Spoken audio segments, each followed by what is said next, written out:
Guys, അപ്പം ഇന്നൊരു ഫംഗ്ഷന് പോവാണ്. ഫംഗ്ഷൻ എത്തിക്കഴിഞ്ഞിട്ട് നമുക്ക് കാണാവേ. അപ്പം എൻ്റെ കൂടെ എൻ്റെ ഒരു സ്റ്റുഡൻ്റ് ഉണ്ട്. ഹായ്. അപ്പോൾ അവിടെ ചെന്നിട്ട് നമുക്ക് കാണാം. Okay, bye bye. ഗൈസ്, ഭയങ്കര മഴയാണ്. ഇതുവരെ ബസ്സൊന്നും വന്നിട്ടില്ല. ഞങ്ങൾ വീണ്ടും റൂമിൽ പോവാണ്. ഈ 1:30 ഉള്ളൂ ബസ്. സോ ഗൈസ്, പിന്നെ കാണാം. ഇനി അപ്പോൾ എത്തുമെന്ന് അറിയത്തില്ല. ഇല്ലാത്ത മഴയാണ് ഗൈസ്. ഞാൻ പുറത്തോട്ട് ഇറങ്ങാണ്ടായിരിക്കും. ഇന്ന് ഭയങ്കര മഴ.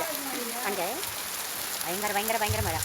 സൺഡേ നിറയെ മഴ. നമ്മുടെ നാട്ടിലൊക്കെ മഴ പെയ്യുമെന്ന് പറഞ്ഞാൽ അന്നത്തെ ദിവസമേ മഴ പെയ്യത്തില്ല. പക്ഷേ ഇവിടെ 10 മണി വരെ മഴയുള്ളെന്ന് പറഞ്ഞാൽ 10 മണി വരെ മഴയുള്ളൂ. ഇന്ന് ഫുൾ ഡേ മഴ ഉണ്ടെന്ന് പറഞ്ഞാൽ ഇന്ന് ഫുൾ ഡേ മഴയുണ്ട്. നാട്ടിൽ അങ്ങനല്ല. നാട്ടിലെ പിള്ളേരെല്ലാം സ്കൂളിൽ നനഞ്ഞ് ഒലിച്ച് വന്നു കഴിയുമ്പോഴത്തേക്ക് പിന്നീടാണ് അവർ ഹോളിഡേ ഇരിക്കുന്നത്. പിന്നെ അടുത്ത ദിവസം വീണ്ടും ചെയ്യുന്നത്. ഇവിടെ പക്ഷേ കറക്റ്റാണ്. മഴ തീർന്നു ഗൈസ്, മഴ തീർന്നു. അപ്പോൾ ഗൈസ്, ഞങ്ങൾ ഫംഗ്ഷൻ്റെ അവിടെ എത്തിയേക്കുവാണ്. അപ്പം ഏജ് ഫംഗ്ഷൻ്റെ ആണ്. അപ്പോൾ ഇവിടെ കല്യാണം മാതിരിയാണ്. ഇവിടെ കുട്ടികൾക്ക് ഏജ് ഫംഗ്ഷന് ഞാൻ ആദ്യമായിട്ടാണ് ഇത് ഇങ്ങനെയൊക്കെ കല്യാണം മാതിരിയാണ്. നല്ല ആളുകളുണ്ട്.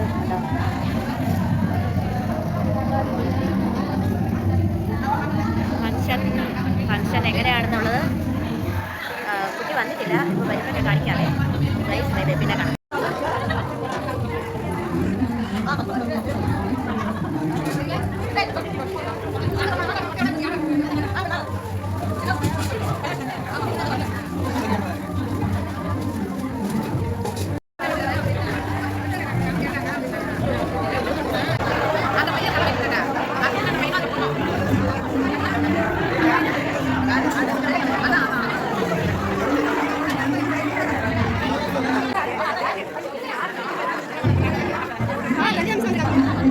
കുട്ടി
റൈസ് ഫുഡ്